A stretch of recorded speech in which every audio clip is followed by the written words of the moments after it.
The Aberfeldie coach joins us now. Mal Michael, thank you very much for joining us on Northwest FM Football. As I was just saying as you walked into the box, the margin is a little deceiving given the challenge that was thrown down to your team during the course of the game. Yeah, a little deceiving. It was a game played really in quarters. I guess for the viewers that couldn't see the actual the vision, the game, the centre square, or centre circle I should say, was favouring one end. So there was a lot of numbers up one end of the ground, and the team that was going to that end of the ground generally won the quarter. A lot of contributors today. Thought Josh Toy was very good across halfback. Tipper stood up. How is it with those blokes coming back from the Essendon VFL, like trying to get your best 22 on the park? Have you got your best 22 at the moment? Yeah, we had a mid-season review, and that was one of our problems. Because of the large number of players that came into the squad this year, we had to try and incorporate them into the team. So we've basically gone this far in the season just finding out who plays well in what positions. So we can't afford to do that for much longer. We need to find our best 22, their best positions, and settle it right down for the last 4 games. It's interesting you said. I was about to ask, do you guys actually want to have a best 22, or is it sort of a rolling squad of 25, 26 that you can play with, I suppose, for the rest of the season? How important is it to, I suppose, at least on paper, get your best 22 locked in, I suppose? Yeah, look, at this level, if your best players, if you can get them playing, you're a chance. And that's sort of been our problem all year, even though our list is, and our depth of the list is pretty strong. We just haven't been able to get all our players on the park. But it does create problems, like can you have a forward line with Danaher, Johns, Tom Hislop and Jack McNamara? The answer to that is no, you can't. They're too top heavy. So at the moment we're able to manage that, but that's about the combination that I was talking about. Just before we talk about some of the incidents in the game, bringing in Romanick, bringing in Sharp, and I know he got injured, but we saw Prestia and Daniel Thompson playing in the reserves, and the word is the number of changes because you wanted more mature heads, fewer youngsters in this team. Was that situational for today, or is that still building towards, as you say, wanting that best 22, and maybe you just wanted another look at some of those guys who've played 50 to 70 senior games and you sort of have seen them in previous years and know what they can do? Yeah, there's a combination of both. This season's very important for us in terms of the success we have. The club made that very important, but there's also the second side of it, the sustainability in the long term benefits for the club. So, look, we're really happy that we've got 10 games into Prestia, Thompson, Willis, these kids, but it just came down to playing our best, most experienced players that we know that would get the job done, like you said earlier. And I just felt that in that third quarter when the game sort of got away from us, it was our senior players that were able to get us back into it. Let's talk about the third quarter. How much of a bearing was the Greenvale result on perhaps the actions you took on the bench and that your assistant coaches were taking as well? I mean, does that enter your thinking, we've been here but now we know what to do better, or was it a totally different sort of comeback today? Oh, look, I just think it's the players that they need to have a mindset to compete, and that it always comes back to them. I said at half-time, like you said, we have been in this position. We cannot allow them to come back into the game. You don't want an arm wrestle in the last quarter if you can avoid it. And unfortunately, the players, I think they just felt like they'd done enough. They didn't have the same urgency or desperation as Airport West, and it ended up turning into a bit of a slog for the duration of the game. As the challenge for you as coach this year to really delve deep into the psyche of this group, because the inconsistency has basically been the story of your season so far. At your best, you're playing premiership-winning football, but when you do fall off, you might not even get the chance to go to Windy Hill. I mean, it's a pretty big, I suppose, balancing act. Your best is really good, but your worst is not so great, obviously. How much of it obviously is upstairs, and I suppose the psyche of either individual players or as a group? I mean, as a coach, what is that challenge like, and how do you go about, I suppose, trying to get it right now for the rest of the year? Yeah, it's frustrating. A lot of that has stemmed from players' availability to training. Our attendances have been very poor with our senior players this year, so it's mirroring our consistency and our results. So when we get players that come to training and they train with a bit of purpose, we do get results. It's very hard to implement any kind of training and that you can execute on game day when you just don't get that consistency. So that's been a major problem for us all year. One thing we've observed from the outside looking in is that if you do win the flag this year, it will be in spite of the things that go wrong rather than eradicating the things that go wrong. Is that a fair comment, or am I perhaps selling you short to we get to the finals maybe and when Aberfeldie has two hands on a game, there's no sniff of a comeback and there's no nerves at the three-quarter time huddle? Do you feel as though you can get your team to the situation where you can iron out the problems rather than simply live with them as they present themselves? I think so. I'm far more comfortable finishing third or fourth than finishing 1 and 2, because the problem there is if you win that first final, you go through. The reality for us is whenever we have a weekend off, we do not win the next week, so we can't afford to have any more weeks off. So to finish third or fourth, we have to play every week, and if we're good enough, we can win. I thought Josh Kibilo's leadership was quite good today. Obviously being the way you guys are, where you can be on again, off again, how important is his leadership and what exactly does he bring as captain? Yeah, massive. I feel for Josh because he's sort of carrying the can a little by himself at the moment. We lost Mango, Daniel Mangan, the captain, last year, and we haven't had Tom Hislop much this year either, and they're just real vocal leaders. So the other players we do have in our leadership group, they're more of your soldiers. They're pretty quiet. So unfortunately for Josh, he's had to do a fair work of the load. How far away is Paddock, and what's his problem? Injury?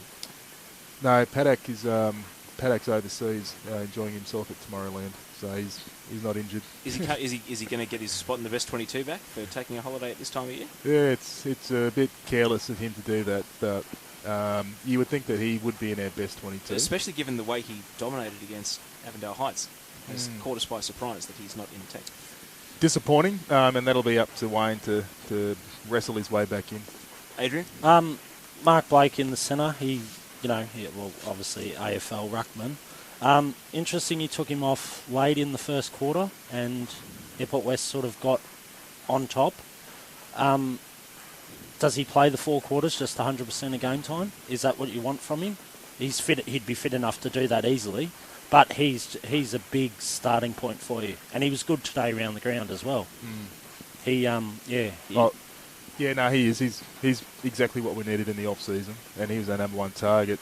I would love Mark to play 100% of the game, but unfortunately he just wouldn't be able to do that, because if he was playing purely just stoppage work, he could do that. But what we need him to do is get used on the transition for us, and then he's also going to have to play defence on their ruckman, and if they have their ruckman running forward, he's going to have to run with them. So just for long-term longevity, Mark also played up in Darwin in the off-season, so I'm aware that players who do play there never seem to play full seasons. We're just got to manage him through. Yeah. And last one before we let you go, who would you say was your best? We're about to vote for the player of the match. Is there anyone who you thought either did a role, or someone who wasn't flashy but maybe did exactly as you asked of them today, who you would say was a clear standout for your team? Or was it maybe one of the more eye-catching players that you were impressed with today? Oh, I thought it was a good team performance all around, to be honest. I did think that Josh Toy was very good off the back line. I thought Ryan Allen, actually, at centre-half back, was pretty good for us too. I thought our key forwards all did really well, but I guess at the coalface where you need to win the ball, your ruckman is your starting point. So I thought Blakey had a very good game today for us. Well, Mal, we've been caught by surprise by so many games when we haven't been watching you this year. It's great to see your team in person and see them ride the challenge and win. All the best for the rest of the home and away, and I'm sure we'll be speaking again in finals. Cheers, thanks guys. Mal Michael, the Aberfeldie coach, joining us in the box. Daniel Law, assistant coach of the Airport West Football Club, off the back of a 53-point defeat in the end at three-quarter time. 19 points, and Airport West with all the momentum.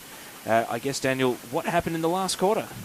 We probably just ran out of legs, I think. We just did too much work in the third quarter to get ourselves back in the game, and then get the centre bounce being close to the goals and stuff like that. They just got a bit of a run on early, and we were done from there. So, but we just had to chase them too far and too long for the game. So they got to jump on us, and that's football. Your best footy was pretty outstanding, though. It was 6 goals in 15 minutes, and Aberfeldie really didn't get much of a sniff. How come it couldn't be produced earlier in the game than? Why did the game basically have to get to breaking point before you guys could basically get that spur to go on a run? We probably just didn't get enough of that ball, through the middle of the ground. We weren't getting our hands on it enough. They were getting us early on, and they were using the ball and they spread as well. You know, they were getting numbers back and chipping across, and they were able to use their foot skills and stuff like that and open us up. So we probably lost a bit of structure in the first half, and then we went back to, you know, just being man on man a little bit, making them more accountable and stuff like that. And then we actually started to win the ball in the middle of the ground. We started to open them up a little bit. So, you know, look, we've got plenty to work with. You know, we're not going to throw away the water yet, but, you know, they've got us a couple of times now, so uppers and uppers, I suppose. Seemed like moving the ball through the middle of the ground and into attack basically wasn't working for you guys, especially in that second quarter. Trying to set up scoring opportunities, it just wasn't happening. I mean, what was the issue there? Yeah, that's right. I think we just couldn't get our hands in the ball cleanly in the middle of the ground. You know, we just seemed to be under pressure all the time, and we kept coughing it up and giving it back to them.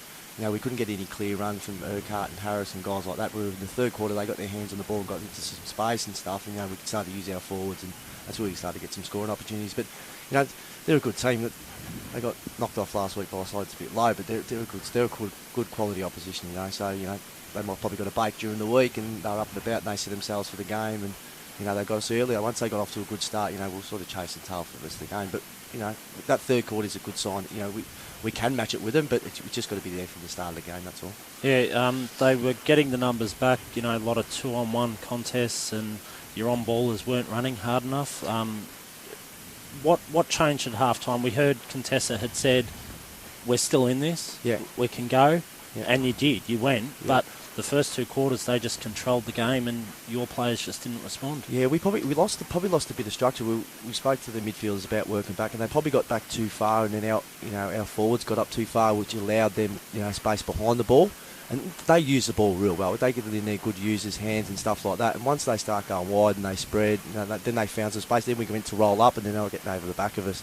So, you know, we didn't hold our structure enough from the start of the game. When we went at 1-on-1 in the third quarter, and, you know, we played the game on our terms, you know, in tight, nice and tough, we actually, you know, went well. But give a side like that any room, any space, and, you know, they've got a lot of good footballers that are going to use the football well all the time. Just on some individuals, Urquhart was prolific today, but he just didn't have enough players who were four-quarter guys as well. I mean, he was obviously noticeable, you know, throughout the course of the day, but other guys just a bit inconsistent with their personal form, would you have said? Is there anyone else who we're selling short who may have played a good four-quarter game that you noticed out there? Yeah, I still thought Harris was good in the game too. He really sent us a lot. Like him and Urquhart in the third quarter really got going and got running. And Aaron Sweet, I thought, still played. He was still real serviceable as well. But we went going through the stats after the game. We had 10 blokes that had 10 disposals or less, you know what I mean? And against good quality opposition like that, if you aren't getting 15 disposals or more, it's just not enough. You can't have 12 blokes carrying a football team, and that's what we spoke about after the game. You run home reads as a kind one, but there's no games that you can just be given in this division. We've learnt that in recent weeks especially. Yes. There's no guarantees now. How do you approach Northern Saints, Strathmore, Essendon, Duda Stars, Paco? Well, hopefully we get a couple back next week as well. So, you know, hopefully we might see the big fella Kenny back, and we might get Ryan Gale back. We had that guy go down 10 weeks ago, Chad Gouchy, that played his first game back for 10 weeks in the twos today, so he's up and about. You know, hopefully we get 2 or 3 more back, and we've got another young guy that, you know, playing the academy. So if we can get them back in the side, you know, we come here next week. We play at home again. So, look, you know, Strathmore, we don't take anyone lightly, but we've got them, Strathmore, Duda Stars and Pascoe. But if we can get it right, we're pretty confident. If we can get it right over the next 4 weeks, we certainly don't fear anyone. Daniel, thanks so much for joining us and giving us the feedback from the Airport West camp. Anything else that we haven't asked you about that you thought was particularly noteworthy today? We didn't observe any injuries, but was anyone out for the game? No. Just Jesse got a bit of a knock, but he'll be fine. You know, so he'll play next week. There's no dramas there. We'll just, you know, we'll do our rehab. We'll have a chat about it. We'll go through the video and we'll have a chat about it during the week, and we'll take North Coburg Saints on next week. Oh, thanks for joining us, and all the best next week. No worries. Thanks for having me, guys. Now, our Sporting Globe Player of the Day is about to come into the commentary box. It is from the Aberfeldie Football Club, Jack McNamara. He kicked 4 goals for the day and was an ever-present in the forward line, really challenging the Airport West defenders throughout the course of the afternoon, and he's about to join us in the box now. So, Jack, congratulations on a very impressive win, but just run us through what that three-quarter time message from Mal Michael was like, because I'm guessing it would have been a pretty stressful three-quarter time break. Yeah, we've sort of struggled after half-time this year, so he's just sort of drumming into us the structures and what we need to do to get over the line. But as you know, after we come off a bye or a break, we seem to be struggling, and it looks like that after half-time as well.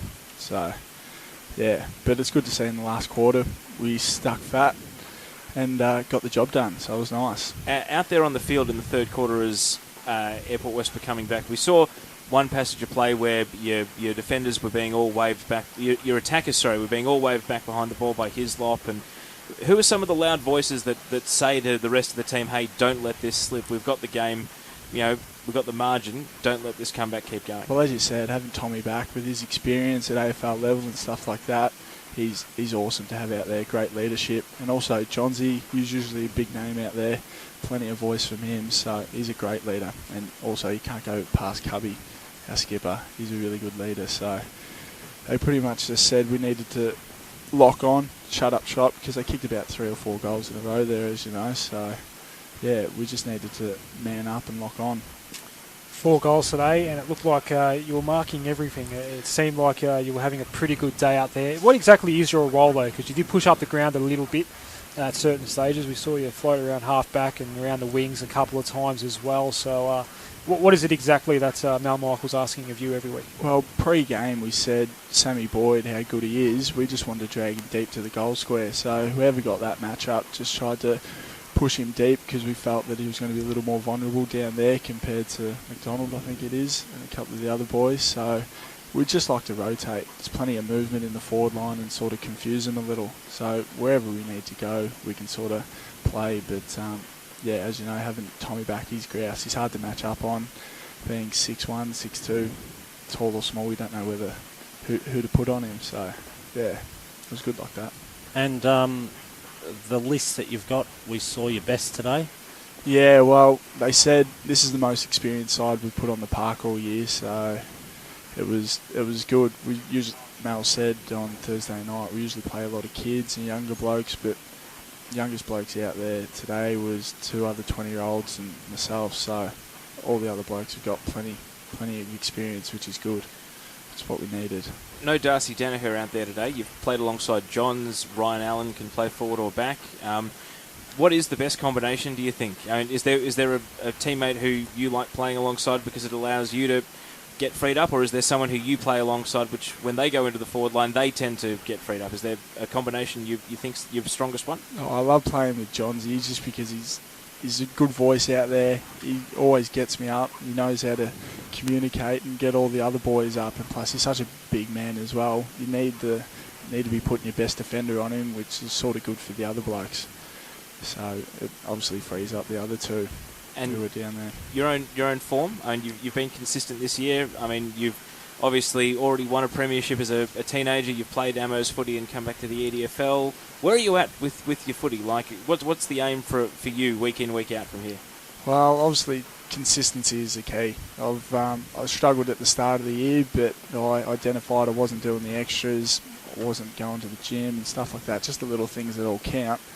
So I've picked that up recently, and obviously it's paying off for me a little, which is nice to see. But obviously flag's the main concern this year, so we're looking all right. And I think, as Mel said before, we don't really want to have a break going into finals because, as you know, we've stuffed it up every time we've come back. We spoke to Mal about the infamous inconsistency of Aberfeldie this year, and he sort of mentioned numbers at training can be an issue, and little things like that. From a playing group perspective, what do you guys think it is? I mean, how much of it is upstairs, just the inconsistency of Aberfeldie week in, week out? I think it's definitely a mental thing now. It's sort of got into our heads a little, but I don't think it's going to be much of an issue going forward. Easy to overcome? Yeah, well, yeah, I think so. We've sort of rallied. We've showed that we can come back when other teams do come at us, so I'm pretty confident it won't be an issue from going forward. We usually have like Tuesday, Thursday off, but now we're just training right through. If we have a bye, just take it as any other week. So yeah. Well, Jack, congratulations on your performance. You are the Sporting Globe Player of the Day winner, so you get $40 to spend at 690 Mount Alexander Road in Moonee Ponds.